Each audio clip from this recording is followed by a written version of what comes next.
Assalamualaikum dan salam sejahtera murid-murid. Jadi kita akan belajar pula tentang ulasan. Jadi ulasan dia akan bagi dalam bahagian penulisan, dalam peperiksaan ke kerja rumah. Jadi kalau kamu tengok sini, ulasan selalunya dia akan bagi dalam bahagian B. Bukan selalunya, tapi dekat bahagian B. Jadi kamu akan diberi 15 markah, markah penuh, dan kamu cadangan adalah 25 minit. So cadangan ni adalah sesuatu yang kamu kena betul-betul pertimbangkan.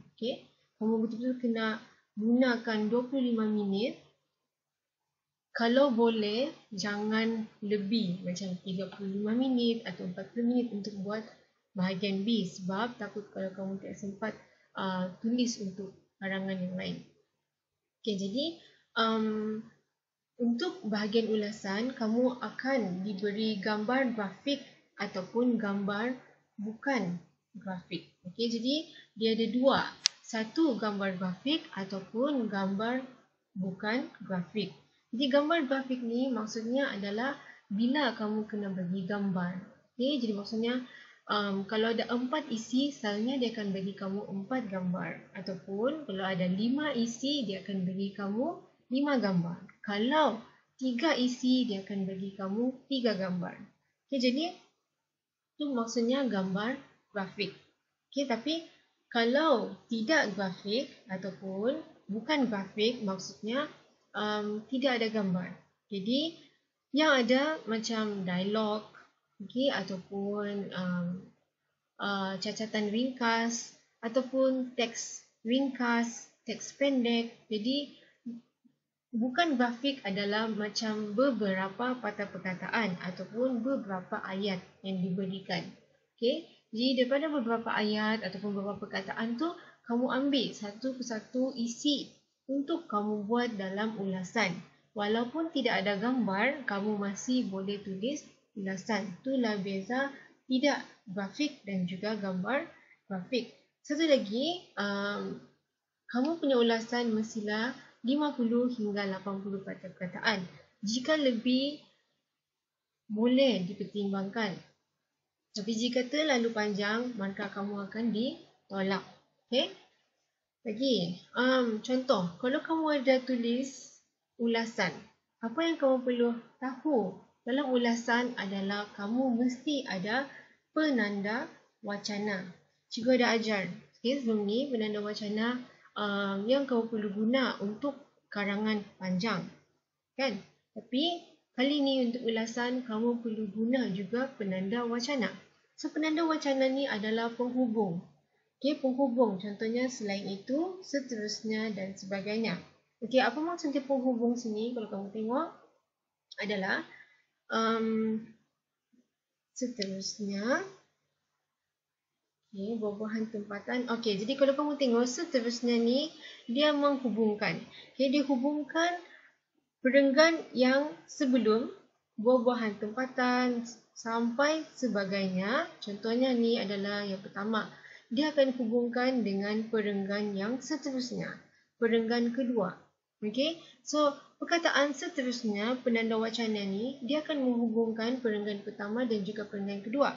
Kamu boleh tulis.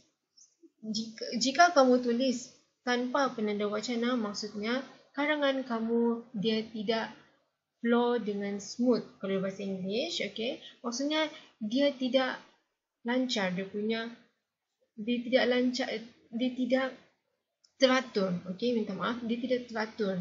Jadi contohnya kalau kamu ingin hubungkan perenggan yang pertama dengan yang kedua tanpa penanda wacana, kamu terus tulis dan sebagainya.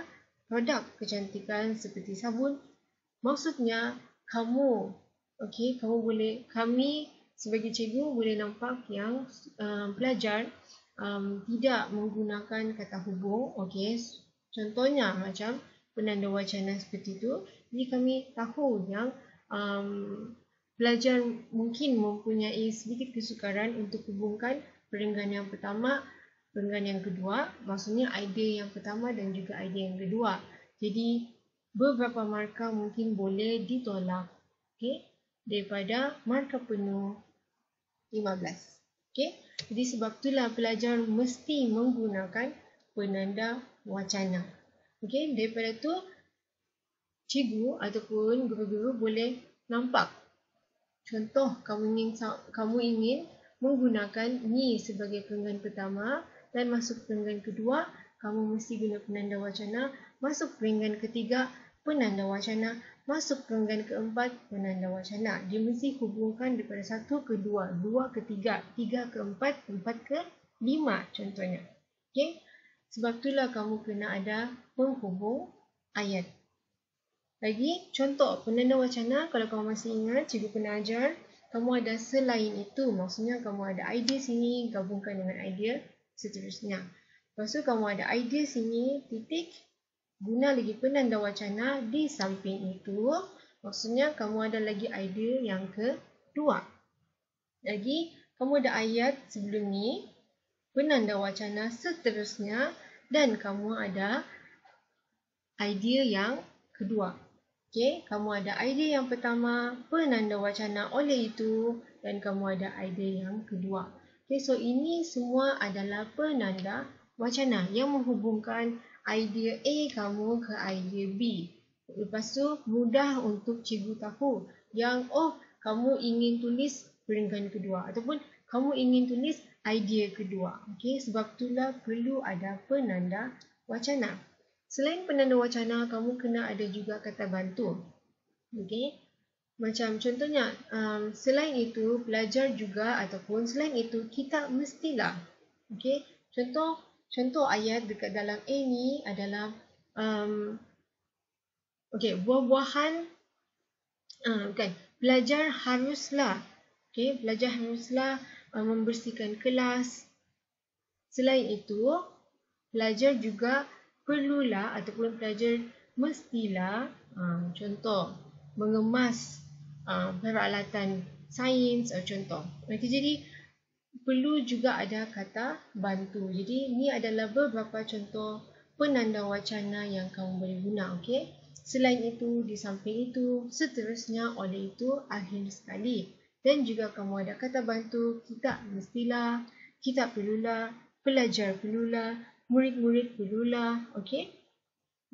Adalah beberapa kata bantu yang kamu boleh guna. Okey, jadi kalau kamu tengok sini, kamu ada beberapa penanda wacana. Okey, penanda wacana ni lah yang kamu perlu guna. Contoh, antara tu adalah penanda wacana yang menghubungkan yang pertama dan yang kedua. So, ini adalah yang pertama, ini adalah yang kedua. Jadi, kalau kamu tengok lagi, ada lagi penanda wacana yang seterusnya. Okay, so kalau kamu tengok ini, selain itu. So, selain itu, dia menghubungkan harga. Okay, dan juga bahan-bahan tempatan yang diproses. Okay, dan kamu juga ada penanda wacana yang ketiga, seterusnya. Jadi, mesti ada sambung. Okay, daripada idea yang dulu ke idea yang seterusnya, mesti ada penanda wacana. Lagi, yang macam cikgu cakap tadi, kamu mesti 50 hingga 80 patah perkataan. Okay, 64 orang ni, ulasan dia jadi boleh diterima. Okay, lagi. Selain itu, minta maaf. So, selain itu, ni adalah penanda wacana. Jejari penanda wacana mudah untuk kamu hafal. Okay, tadi kita ada penanda wacana untuk sambungkan. Okay, untuk sambungkan idea pertama dengan idea yang kedua. Idea yang kedua dengan idea yang ketiga. Idea yang ketiga dengan idea yang keempat. Kan? Jadi, untuk mengakhiri kamu punya ulasan, kamu mesti ada penanda wacana yang mengakhiri kamu punya ulasan. Contohnya, kesimpulannya. Okay? Kesimpulannya adalah selalu yang digunakan dalam pengakhiran sesuatu ulasan. Jadi, kalau kamu tengok sini, kesimpulannya adalah yang paling mudah. Okay? Lagi, kamu tengok sini, dia juga menggunakan kesimpulannya. Jadi, ini adalah perenggan yang terakhir ataupun ayat terakhir untuk ulasan. Jadi untuk kamu mudah ingat penanda wacana yang selalu kena guna, mudah untuk kamu hafal adalah nombor 1. Kalau kamu tengok jari kamu, tangan kamu, jari yang pertama yang ibu jari, kalau kamu tengok sini, kamu boleh guna antaranya. Kalau susah untuk kamu hafal penanda wacana, kamu perlu hafal 5 ni sahaja. Antaranya adalah untuk kamu sambungkan perenggan pertama dengan perenggan kedua contohnya. Selain itu, kamu sambungkan perenggan kedua dengan perenggan ketiga ataupun ayat pertama dengan ayat ketiga ataupun idea kedua dengan ayat ketiga. Jadi, ini adalah penanda wacana kamu sambungkan pula 3 dengan 4. Akhir sekali 4 dengan 5. Idea 4 dengan kelima. Dan kesimpulannya ni adalah yang special sikit. Ni adalah sesuatu yang istimewa. Kesimpulannya ni adalah untuk kamu punya penutup. Jadi contohnya bila kamu sudah habis tulis perenggan, bukan perenggan lah, tapi idea pertama, idea kedua, idea ketiga, idea keempat. Ni bila kamu mau habiskan kamu punya ulasan, kamu tulis sahaja kesimpulannya. Jadi 5 ni sahaja yang kamu perlu hafal. Ada banyak sebenarnya, tapi yang kamu perlu hafal untuk mudah kamu ingat hanya ni sahaja. Bila kamu mulakan perenggan pertama, kamu boleh guna antaranya. Idea kedua, kamu boleh guna selain itu. Idea ketiga di samping itu. Idea keempat di akhir sekali. Dan bila kamu ingin buat penutup bagi kamu punya ulasan, kamu hanya perlu hafal ayat kesimpulan, perkataan kesimpulannya. Jadi, kalau kita tengok balik, cikgu, kalau kamu tidak faham, kamu boleh tanya cikgu. Kita akan tengok pula karangan ataupun ulasan orang ni, pelajar ni, minta maaf. Jadi, kalau kamu tengok sini, ni adalah contoh. Ulasan tentang kelebihan buah-buahan tempatan. Jadi kamu kena tengok soalan dulu. Adakah ini bentuk grafik ataupun bukan grafik? Adakah ini bentuk grafik ataupun bukan grafik? Jadi kamu tengok betul-betul. Jadi daripada ni adalah isi-isi yang diberikan. Kalau kamu tengok kelebihan buah-buahan tempatan, dia cakap yang pertama adalah harga murah. Yang kedua adalah baik untuk kesihatan seisi keluarga. Yang ketiga, dia bagi idea dapat dijadikan makanan lain. Dan yang keempat, kalau kamu tengok sini, dapat menghasilkan produk kecantikan. Dan yang kelima sini, dia bagi kaya dengan pelbagai khasiat. Jadi kamu boleh guna kelima-lima ni untuk buat kamu punya ulasan. Jadi kalau kamu tengok sini, poster ini tentang kelebihan buah-buahan tempatan. Dekat tajuk kelebihan buah-buahan tempatan. Tulis tajuk kamu. Antara, kalau kamu tengok sini, antara ni adalah penanda wacana. Maksudnya, dia mulahkan. Dia mulahkan dia punya perenggan pertama guna antaranya. Lagi, kalau kamu tengok sini, dia masukkan kelebihan buah-buahan tempatan termasuklah harga lebih murah ni untuk perenggan yang pertama. Banding dengan harga buah-buahan import. Jadi yang tu kamu perlu huraikan sendiri. Kamu perlu tunjukkan kenapa dia lagi murah. Lagi yang kedua, kalau kamu tengok sini, buah-buahan tempatan baik untuk kesihatan keluarga. So dia masukkan daripada perenggan kedua. Dan diguna lagi penanda wacana. Penanda wacana, lepas tu dia cakap diproses untuk dijadikan makanan lain. Dijadikan makanan lain. Maksudnya ambil sahaja daripada yang diberikan dalam soalan. Jadi patutnya ulasan ni kamu tidak perlu gunakan banyak masa untuk menulis satu ulasan. Lagi juga penanda wacana. Produk kecantikan seperti sabun. Dia ambil untuk yang keempat. Maksudnya kamu hanya perlu ambil daripada soalan. Kamu perlu ambil daripada soalan. Dan yang paling terakhir, minta maaf, yang terakhir adalah kesimpulannya. Ni untuk kamu tulis penutup. Jadi Penutup paling mudah adalah kalau kamu tengok soalan kelebihan buah-buahan tempatan. Jadi kamu hanya perlu tulis kesimpulannya, buah-buahan tempatan banyak kelebihannya. Habis. Macam tu sahaja kamu tulis ulasan. Okay, jadi kalau kita tengok lagi yang kedua,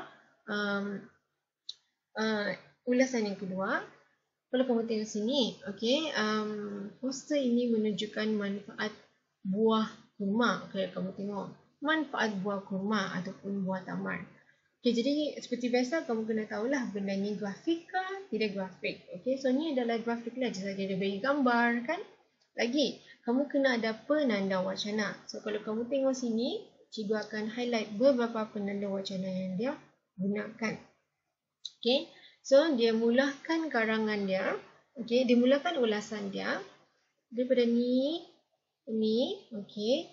Kamu boleh tulis dekat sini antaranya pun boleh. Okay. Kalau tidak, kamu tidak perlu tulis juga. Kamu boleh tulis dekat sini penanda wacana selain itu. So, dia akan sambungkan idea pertama dengan idea yang kedua. So, idea yang pertama adalah mencegah pelbagai penyakit. Kan? Dan idea yang kedua, kalau kamu tengok sini, idea yang kedua sini, okay, menambah tenaga. So, ini adalah idea yang kedua. Lagi, kalau kamu tengok sini, diguna juga penanda wacana. Seterusnya. Okay, seterusnya. So, maksudnya dia akan gabungkan idea yang kedua. Okay, idea yang kedua, minta maaf, dia akan gabungkan idea yang ketiga dengan sini, idea yang keempat, membantu kecerdasan. Okey, dan kalau kamu tengok sini, dia sudah tulis keempat-empat. Okey, dia sudah tulis keempat-empat isi dan dihuraikan sedikit, dan kamu hanya perlu tulis lagi penutup. Penutup kamu macam cikgu cakap tadi, guna kesimpulannya. Dari kesimpulannya, kan soalan dia cakap menunjukkan poster manfaat buah kurma. Jadi kamu boleh guna soalan untuk penutup kamu. Kesimpulannya, buah kurma mempunyai banyak manfaat. Manfaat buah kurma. Okey, dan sebaik-baiknya dijadikan makanan harian. Okey, jadi pelajar ni ataupun orang ni dia ada huraikan sedikit. Jadi macam tu saja cara kamu buat ulasan. Kamu ambil kesimpulannya untuk habiskan perenggan kamu, dan ni kamu ambil daripada tajuk, okey, ataupun soalan. Okey, dan kita akan tengok yang terakhir sebelum kita habiskan video ni. Okay, jadi kalau kamu tengok sini, okey, macam cikgu cakap tadi, kamu kena ada 50 hingga 80 patah perkataan, okey. Jangan lebih, jangan juga terlalu kurang, macam 20 patah perkataan. Jadi lagi kamu kena ada penanda wacana. Okey, so ada penanda wacana. Tengok, yang pertama diguna penanda wacana antaranya. Okey, ini adalah aktiviti yang dilakukan semasa cuti sekolah. Kamu nampak aktiviti yang boleh dilakukan semasa cuti sekolah. Benda ni untuk pembukaan, pelajar selalunya mengalami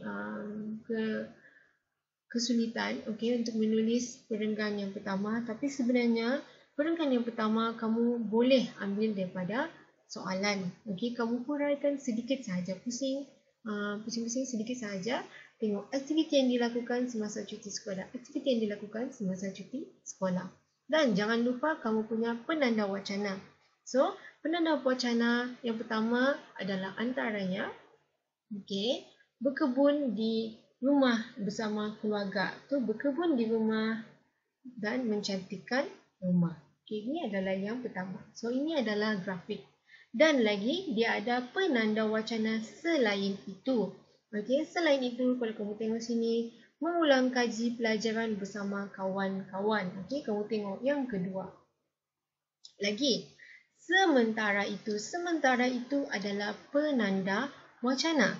Dia gabungkan yang kedua dengan yang ketiga. Okey, melawat ke tempat menarik seperti zoo. Okey, ini adalah yang ketiga. Lagi, kamu kena ada penanda wacana di samping itu. Okey, untuk gabungkan idea yang ketiga dengan idea yang keempat. Okey, beriadah bersama keluarga. Dan yang terakhir, bila kamu ingin tulis penutup kamu, kamu hanya perlu guna kesimpulannya. Okey, kesimpulannya. Dan kalau kamu tengok aktiviti. Okey, semasa cuti sekolah. Jadi maksudnya kamu punya pendahuluan dan juga penutup kamu boleh ambil daripada soalan. Okey, sedikit ayat daripada soalan, sedikit perkataan daripada soalan. Okey, jadi itulah yang kamu perlu hafal. Okey, ni yang kamu perlu hafal. 4 penanda wacana yang selalu digunakan dan 1 untuk kamu punya penutup. Okey, jadi seperti biasa, kalau kamu ada apa-apa soalan, kamu boleh tanya cikgu.